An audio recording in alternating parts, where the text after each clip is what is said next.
have your dollars circulate. I told the brother, I said, if you're really serious about buying, then why are we buying with each other at the Juma? Why are we spending our dollars? We have to go outside of the physical masjid to do that. We can circulate our dollars right in the masjid. But if it's only a slogan, we'll say it. We go to meetings, we'll be on TV and radio, but we don't even, we're talking about Muslims, who are supposed to be conscious of this. We should be circulating. You got several small fledgling, I call them fledgling businesses, trying to establish themselves. And primarily sisters. They're trying to make a couple dollars, make ends meet. Every Friday they line up here, line up there. People come out of Juma, walk right past. And then they want to go and say, oh, bye-bye. Oh, you ain't spent a dime here.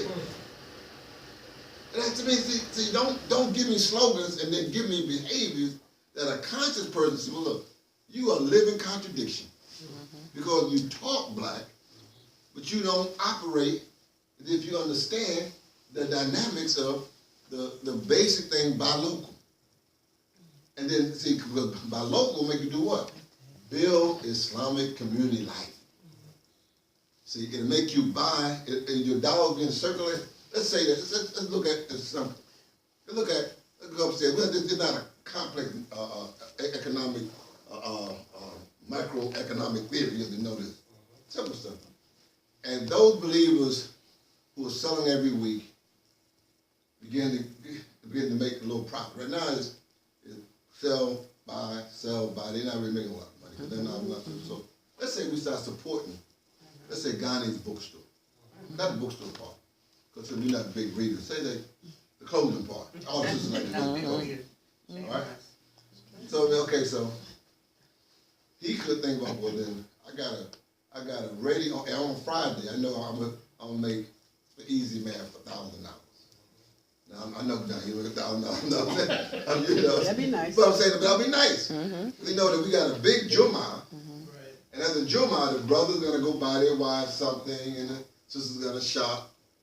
So every week he know that he can count on an infusion of money because he knows that a part of his religion says to go to Juma, but once Juma is over, do what?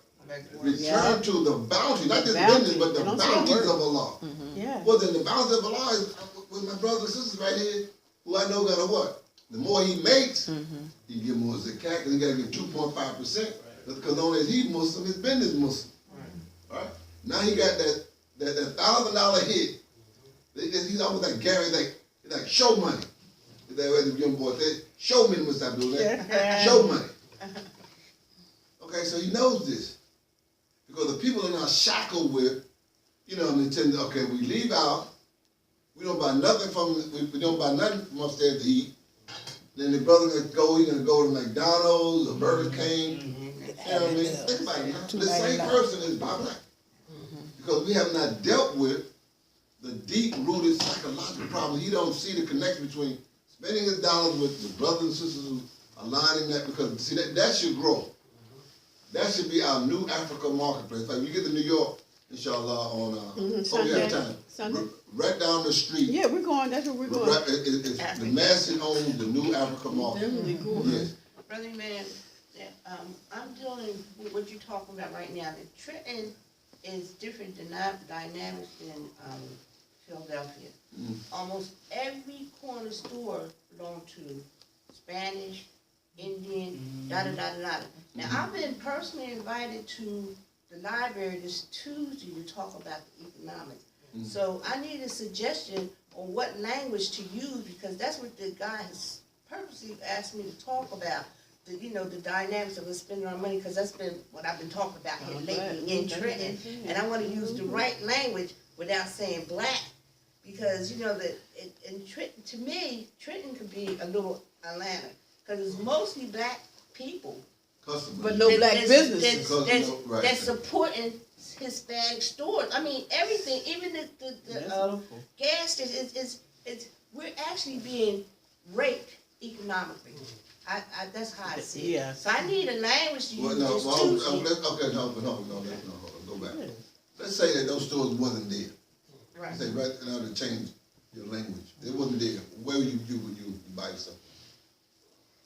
We would, huh? Where would you buy your Where you buy stuff? yourself from? Probably to the dollar stores and Who on those Walmart. stores? Walmart. Who on those stores? Caucasians, the Caucasians All mostly. right. So I'm saying, see what I'm saying. So first of all, we got to get out of this mind that if you are a consumer mentality, you shackle with that as a habit. Right. Then okay, so how do you get out of that? You gotta do comparative shopping Right. until you begin to have your own shop. Right now you can go to the Dominican, the Haitians, Right. the Pakistani. You got to go one of them because if you didn't have those stores, Right. and to tell the kids you'd be SOL. All right.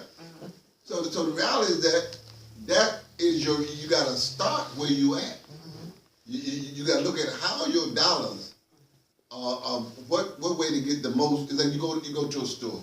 You go to the store in the corner and they sell you say sugar, whatever. We use that example. Right. It costs you $10 for a $5 bag.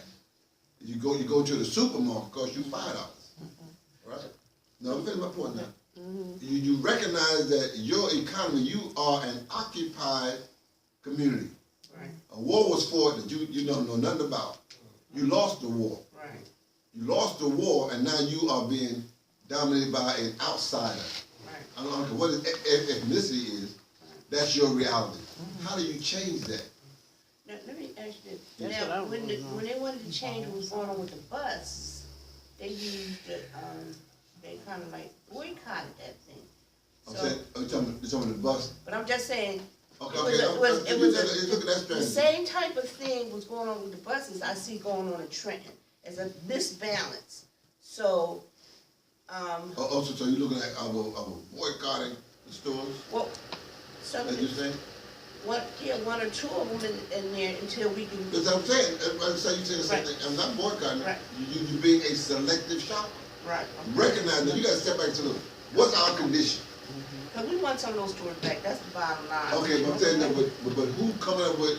First of all, you got to free people from the idea of spending everything they got. So that's why I want to know how to hit them with. Okay, the first I'm talking about African Americans. See, we can't blame anybody. No, I don't But blame I'm talking about the people. I'm talking about the people. Right. We reach in our pocket almost like we think that somehow how black water is not as good as white water. So You know what I'm saying? We know that they both are Poland Springs and different, but the one sold by the white guy is much better. I mean, that water is much better than the black water. I'm telling you. You know what I'm talking about? That black water, man. Now you know what I'm talking about, right? You know what I mean? Say that brother, that black water, man. You get this white water. It's not as wet as that. The clothes is much better. Yeah, that's So, cold. and Not that cold should enough. Deal with our psychology. Okay. Because God says, so 13 out of 10. Right. Never will I change the condition of people. 11. Never will I change the condition of people until they want to Change themselves. to change their own self. With that word, nefsikomni, their own psychology. Yeah, we gotta change it. I mean, until that happens, you can have all these band names. Right. Think about it now. I was watching, you watch the movie on the documentary on public station. Oh, And we still rise. Still rise. Yeah, we still rise, something like that. Yeah, Still rise. yeah, that's beautiful. Uh-huh. Such a beautiful. Yeah, and I watched that and I said something, let's see. It is beautiful, but it's also hypocritical. How can you write a history And we still the same. on the rise of consciousness in African American community and leave out the Muslims? But it is a Muslim to me. Yes, it is. It's a You sister with a mentioned keyboard. Malcolm. She's Who not did African you American. mention? You never mentioned Imam Mohammed? You never mentioned Elijah Muhammad? No, I hear what you're saying. No. He doesn't. I like the fact I was ordered to say it, Okay. so I can study it because see, I've had debates with Dr. Gates. I've had debates with him. I said, you're a true scholar. A scholar doesn't pick and choose the truth. He just presents the truth. How we in the African American community gotta talk about the rise of African American people and leave out the Muslims. I mean, that's hypocritical. They did another one before that on the identity or something, like on the genetics or something. That's what I said. And you only mentioned Malcolm. You mentioned as Malcolm X. But you're talking about him as Elijah Nixon. Right. Right. I said, at no point did Malcolm X try to bring people to the Qur'an. Right. And you want to highlight his militancy in the Nation of Islam, but you want to claim him going to Mecca. But he never established no Islamic community. No, he didn't. He always established Islam. He tried to do mosques and coffee. See, I'm gonna say this, but I'm gonna stop because I know a lot of your idols are being busted. No, but this is good. No, this is good. Like I to tell defend you, people. And I'm saying, this ties in what we're doing with this dictionary.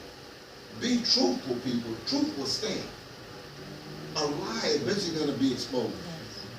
So now here you got African American scholars from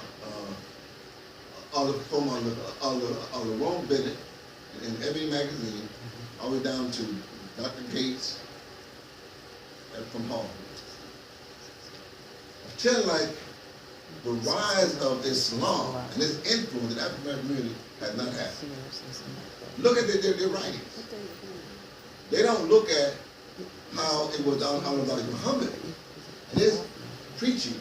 You can't get no black in God is black man. Hell, not that. What else can you say about black? I've arrived at the ultimate black expression. What is it?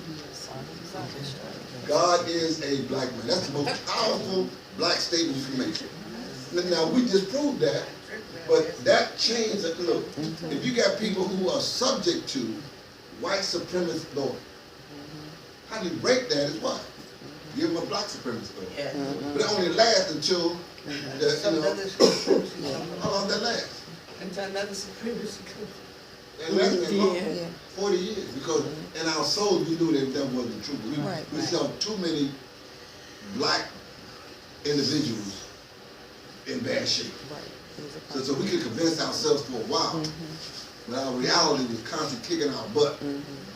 We saw so many blacks on welfare, blacks unemployed, blacks, so much black happiness. But it sounded good, and it energized us. Yes. It energized me. I know it energized me.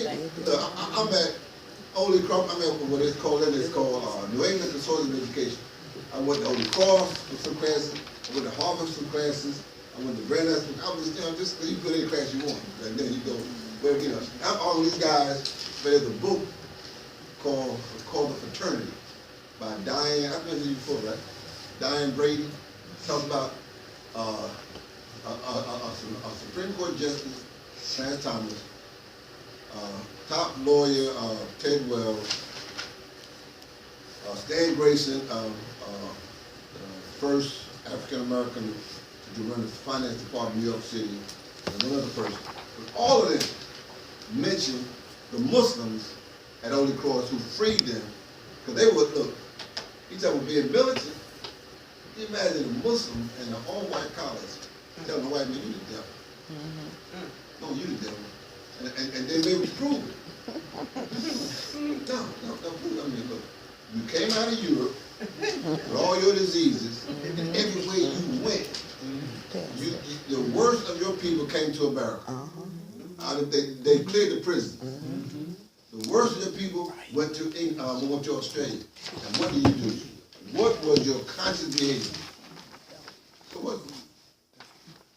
Mass slaughtering of the native people. So what is that? You tell me. Right there, they were crying. The children, they were crying. I said, that's your people.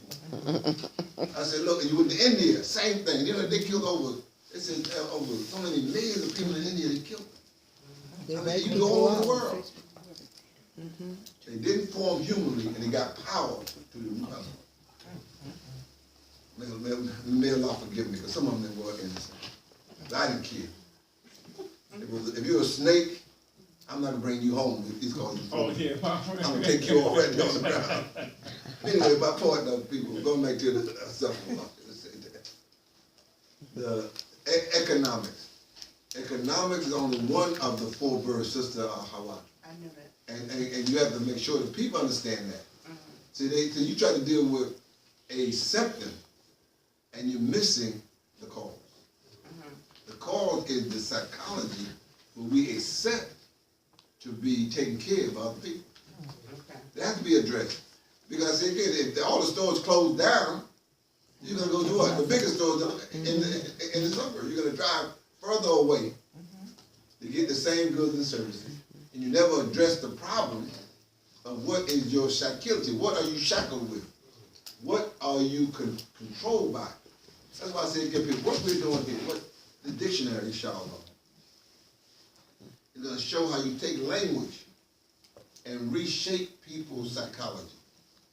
That's what we want to do. How did Imam Mohammed reshape our psychology? Well, let me share something with you. I told this brother a few years back. You know, in the Nation of Islam was some deep racism. I said, look,